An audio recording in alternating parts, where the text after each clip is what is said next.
Praise the lord. ఈరోజు దేవుని వాగ్దానము, క్రీస్తు నామము నిమిత్తము మీరు నిందపాలైన ఎడల మహిమా స్వరూపి అయిన ఆత్మ అనగా దేవుని ఆత్మ మీ మీద నిలుచుచున్నాడు గనుక మీరు ధన్యులు. పేతురు రాసిన మొదటి పత్రిక 4వ అధ్యాయము 14వ వచనము. సహోదరి సహోదరులారా, ఈ వాక్యం క్రైస్తవులు ఎదుర్కొనే హేళన అపహాస్యం గురించి మాట్లాడుతోంది. మనం క్రీస్తు నామం కోసం అనగా ఆయనను నమ్మినందుకు నిందలు కష్టాలు భరించినప్పుడు మనం ఒంటరిగా ఉండమని, దేవుని ఆత్మ మన మీద ఉంటుంది గనుక మనము ధన్యులమని ఈ వాక్యం తెలియజేస్తుంది. షడ్రక్, మేషాక్, అబేద్నెగో అనే యువకులు బబులోను రాజైన నెబుకద్నెజర్ నిలవబెట్టించిన విగ్రహానికి నమస్కరించడానికి నిరాకరించారు. దీంతో వారిని అగ్నిగుండంలో వేయించారు. వారు నిందపాలయ్యారు, శిక్ష అనుభవించారు. కానీ దేవుని ఆత్మ వారిని రక్షించాడు. దేవుని మహిమ వారి ద్వారా బయలుపడింది. అలాగే దానియేలు దినమునకు ముమ్మారు ప్రార్థన చేసేవాడు. ఇది క్రీస్తు నామమునకు ఒక నిబద్ధతను చూపుతుంది.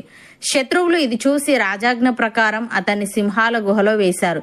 ఇది క్రీస్తు నామం నిమిత్తము నిందవలే ఉంది, కానీ దేవుని ఆత్మ అతన్ని కాపాడింది. ప్రియులారా, మనకు నిందలు వచ్చిన, అవమానాలు కలిగిన దేవుని ఆత్మ మనపై ఉన్నప్పుడు అది నాశనమునకు కాక మహిమకు మార్గం అవుతుంది. మనం క్రీస్తులో విశ్వాసులం కాబట్టి మన మీదికి నిందలు వచ్చినప్పుడు మనము ధన్యులమనే విషయాన్ని గ్రహించాలి. అంతేకాకుండా క్రీస్తు శ్రమలలో పాలివారమై ఉన్నంతగా మనము సంతోషించాలి. భక్తుడు ఈ విధంగా అంటున్నాడు, మీరు మంచి విషయములలో ఆసక్తి గల వారైతే మీకు హాని చేయువాడెవడు? మీరు ఒకవేళ నీతి నిమిత్తము శ్రమ పడినను మీరు ధన్యులే. వారి బెదిరింపునకు భయపడకుడి, కలవరపడకుడి. నిర్మలమైన మనస్సాక్షి కలిగిన వారే మీలో ఉన్న నిరీక్షణను గూర్చి మిమ్మును హేతు అడుగు ప్రతి వానికిని సాత్వికముతోను భయముతోను సమాధానము చెప్పుటకు ఎల్లప్పుడూ సిద్ధముగా ఉండి మీ హృదయముల యందు క్రీస్తును ప్రభువుగా ప్రతిష్ఠించుడి. అప్పుడు మీరు దేని విషయమై దుర్మార్గులను దూషింపబడుదురో దాని విషయమై క్రీస్తునందున్న మీ సత్ప్రవర్తన మీద అపనింద వేయువారు సిగ్గుపడుదురు. దేవుని చిత్తం అలాగున్న ఎడల కీడు చేసి శ్రమపడుట కంటే మేలు చేసి శ్రమపడుటే బహు మంచిది అని. ప్రియులారా, ఎవడైనాను అన్యాయముగా శ్రమ పొందుచు దేవుని గూర్చిన మనసాక్షి కలిగి దుఃఖము సహించిన ఎడల అది హితమగును. తప్పిదమునకై దెబ్బలు తినినప్పుడు మీరు సహించిన ఎడల మీకేమి గనము? మేలు చేసి బాధపడినప్పుడు మీరు సహించిన ఎడల అది దేవునికి హితమగును. ఇందుకు మీరు పిలువబడితిరి. క్రీస్తు కూడా మీ కొరకు బాధపడి మీరు తన అడుగుజాడల యందు నడుచుకున్నట్లు మీకు మాదిరి ఉంచిపోయెను. అపోస్తలుడైన పౌలు తెస్సలోనికైలకు వ్రాస్తూ ఈ విధంగా అంటున్నాడు, సహోదరులారా, మేమెల్లప్పుడూ మిమ్మును గూర్చి దేవునికి కృతజ్ఞతాస్తుతులు చెల్లించుటకు బద్దులమై ఉన్నాము. ఇది యుక్తమే. ఏలే అనగా మీ విశ్వాసము బహుగా అభివృద్ధి పొందుచున్నది. మీ అందరిలో ప్రతివాడును ఎదుటివాని ఎడల చూపు ప్రేమ విస్తరించుచున్నది. అందువలన మీ హింసలన్నిటిలోనూ మీరు సహించుచున్న శ్రమలలోనూ మీ ఓర్పును విశ్వాసమును చూచి మేము దేవుని సంఘములలో మీ యందు అతిశయపడుచున్నాము.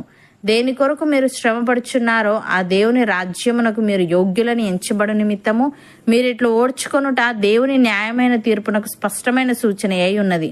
ప్రభు అయిన యేసు తన ప్రభావమును కనపరచు దూతలతో కూడా పరలోకము నుండి అగ్ని జ్వాలలలో ప్రత్యక్షమై దేవుని ఎరగని వారికిని మన ప్రభు అయిన యేసు సువార్తకు లోబడని వారికిని ప్రతిదండన చేయనప్పుడు మిమ్మల్ని శ్రమపరచు వారికి శ్రమయు, శ్రమ పొందుచున్న మీకు మాతో కూడా విశ్రాంతి అనుగ్రహించుట దేవునికి న్యాయమే.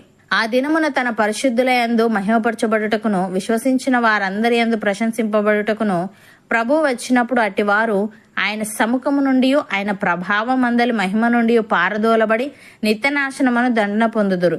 ఏలేనగా మేము మీకు ఇచ్చిన సాక్ష్యము మీరు నమ్మితిరి అని.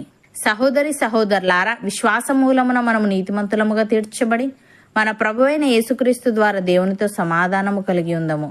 మరియు ఆయన ద్వారా మనము విశ్వాసము వలన ఈ కృపయందు ప్రవేశము గలవారమై అందులో నిలిచి ఉండి దేవుని మహిమను గూర్చిన నిరీక్షణను బట్టి అతిశయపడుచున్నాము. అంతేకాదు, శ్రమ ఓర్పును, ఓర్పు పరీక్షను, పరీక్ష నిరీక్షణను కలుగజేయనని ఎరిగి శ్రమల యందును అతిశయపడుదము. ఎందుకనగా ఈ నిరీక్షణ మనలను సిగ్గుపరచదు. మనకు అనుగ్రహింపబడిన పరిశుద్ధాత్మ ద్వారా దేవుని ప్రేమ మన హృదయములలో కుమ్మరింపబడి ఉన్నది. అవును అన్నవారు నాతో పాటు ప్రార్థనలో ఏకీభవించండి. పరిశుద్ధుడా, ప్రేమగల తండ్రి, నీ నామము నిమిత్తము మేము నిందపాలైన ఎడల మహిమా స్వరూపి అయిన ఆత్మ అనగా నీ ఆత్మ మా మీద నిలుచుచున్నాడు గనుక మేము ధన్యులమని, మాకు నిందలు వచ్చిన, అవమానాలు కలిగిన నీ ఆత్మ మాపై ఉన్నప్పుడు అది నాశనమునకు కాక మహిమకు మార్గం అవుతుందని నీవు తెలియజేశావు. తండ్రి, నీకు స్తుతులు. దేవా, మేము ఒకవేళ నీతి నిమిత్తం శ్రమపడినను ధన్యులమే గనుక వారి బెదిరింపునకు భయపడక కలవరపడక నిర్మలమైన మనస్సాక్షి కలిగి మాలో ఉన్న నిరీక్షణను గూర్చి మమ్మను హేతువు అడుగు ప్రతి వానికి నీ సాత్వికముతోనూ భయముతోనూ సమాధానము చెప్పుటకు ఎల్లప్పుడూ సిద్ధముగా ఉంటూ మా హృదయముల యందు నిన్ను ప్రభువుగా ప్రతిష్ఠించుటకు సహాయము దయచేయమని, మేము దేని కొరకు శ్రమపడుచున్నామో ఆ నీ రాజ్యమునకు మేము యోగ్యులమని ఎంచబడు నిమిత్తము మేమిట్లు ఓర్చుకుంటూ శ్రమ ఓర్పును, ఓర్పు పరీక్షను, పరీక్ష నిరీక్షణను కలగజేయనని ఎరిగి శ్రమల యందును అతిశయపడే వారముగా ఉండుటకు కృపచూపమని, పరిశుద్ధాత్మ ద్వారా నీ ప్రేమ మాలో ప్రతి ఒక్కరి హృదయములలో నీవే కుమ్మరించమని యేసుక్రీస్తు నామమున ప్రార్థిస్తున్నాము తండ్రి. ఆమెన్.